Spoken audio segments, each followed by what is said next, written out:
So at this moment in time, I have about 20 luxury handbags in my collection, and while I love them all so dearly in their own rights, I must admit, as in the classic Animal Farm quote, that some are just more equal than others. And so that's why for today's video, I thought I'd talk about the 5 most used luxury handbags in my collection thus far. And I think it's going to be largely based on 2023 because some of these I've had longer than others, but in the recent past, these are the 5 that I'm using the most at the moment, for good reason. They all serve very distinct purposes. And even having said that, while they have their distinct purposes, I do feel like they are very universally good as all-rounder bags. I feel myself reaching for a lot of these when I'm going on holiday to kind of fit more than one purpose. And that's not to say that I don't use the others at all. I do try and rotate my bags as best as I can. But obviously, you know, with 365 days in the year, there's going to be some that get more use than others. So I thought, you know what, why not just bundle this into a hopefully helpful video for those of you out there who are considering adding these bags to your collection. Times are tough out here, people. There is inflation going on, cost of living going up, and you know what? Some of us want a little slice of luxury, but we don't want to pay an arm and a leg for something that we are not going to get the use out of. Let me just start off by talking about my first bag,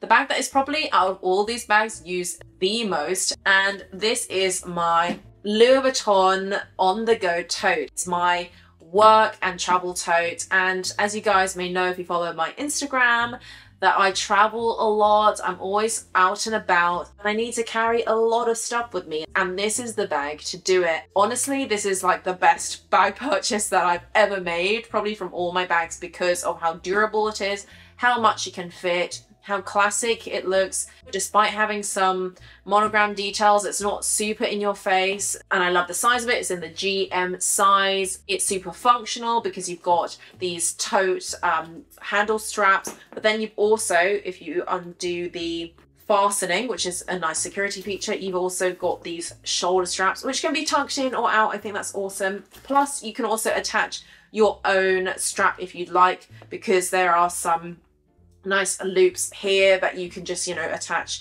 longer straps onto. I've done it in the past and it works beautifully.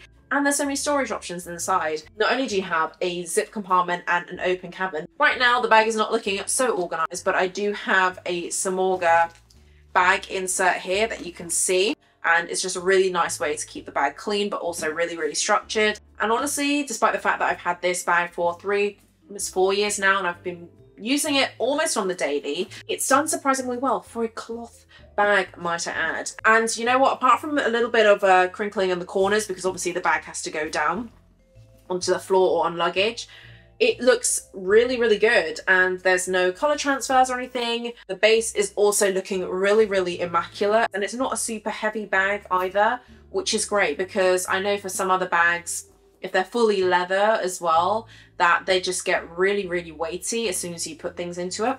This is not, and actually I've been surprised by how much these little handles can actually hold. If you are looking for a travel bag, a work bag, this is your bag, and it's really affordable too. I think it's around £2,500.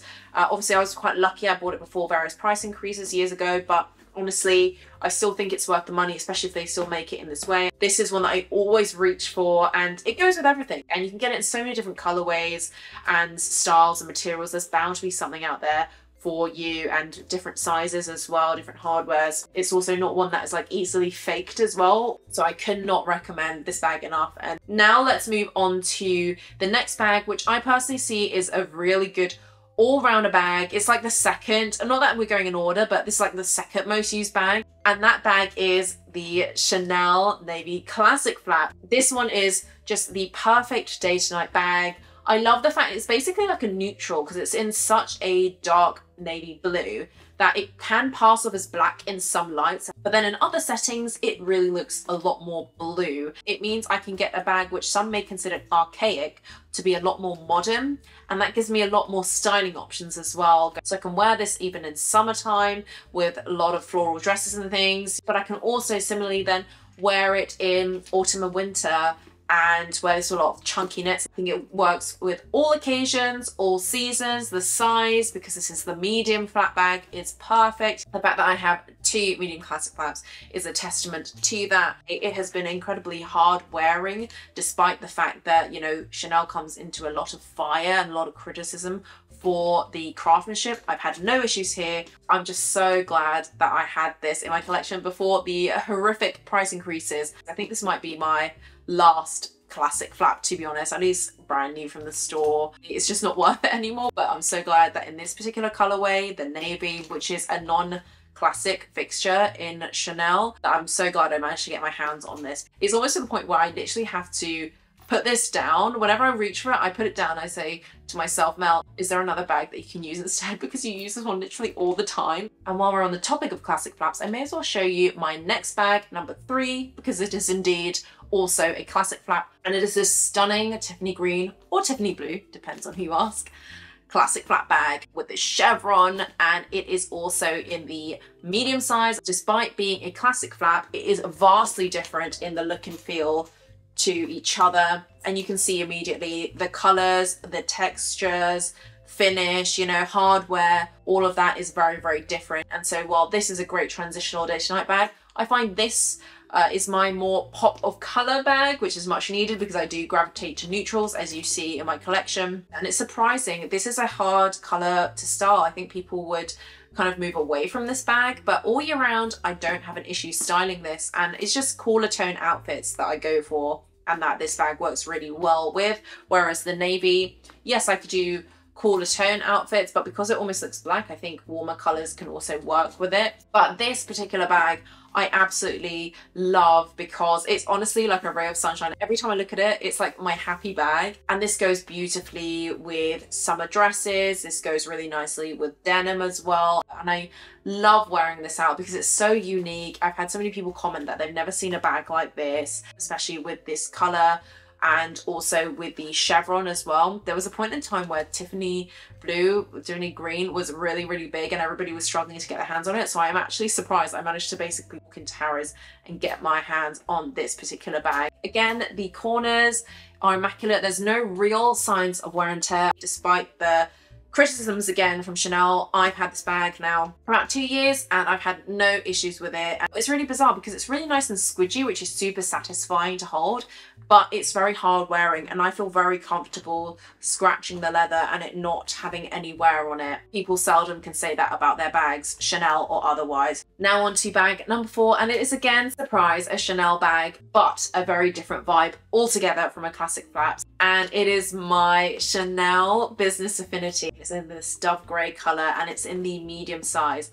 And it's really funny because this is medium, but also the Chanel classic flaps are in medium, but they're very different medium sizes. And I would arguably say that the Business Affinity is slightly bigger. I absolutely love this bag because it is both fashion and function. It fits an awful lot, but in such a cute little form factor that you just, again, can't help but smile. I love that it's basically like a little tiny briefcase, but it fits so much inside. It's not overly bulky. It also has multiple ways to wear it. I mean, you can wear it the top handle way, which is so cute. It's one of my first top handle bags that I ever got to my handbag collection.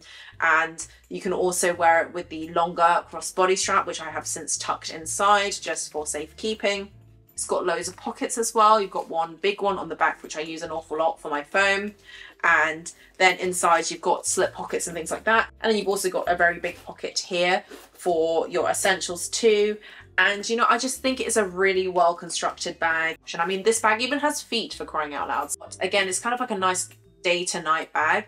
Granted, it does seem, at least to me, a little bit more on the casual side or a bit more on the day side, because also it's grey, so it doesn't really give me that evening kind of feel. That being said, I still use it an awful lot. It's great for hands-free. It's like one of my best crossbody bags, and it hits just right on me, actually, from a drop perspective. Certainly, anytime anyone asks me what a good recommendation for a Chanel bag is, I would always direct them to the new classics first, because I think nowadays Chanel classic flaps, even reissues, are silly money, but these bags, the new classics, are really, really great. Forget about the 19, the 21, the 22, or whatever other numbers coming out. These are the bags to go for. And also it's a nice low-key Chanel option because it's not super overdone and saturated like the classic flap. It's something a bit different, something not many people have seen. Also something that's not really easily faked as well compared to the classic flap. I just absolutely love the fact that I can dress up also with fun little twillies and mitzes and things like I currently have. It's super girly, super sweet little bag, and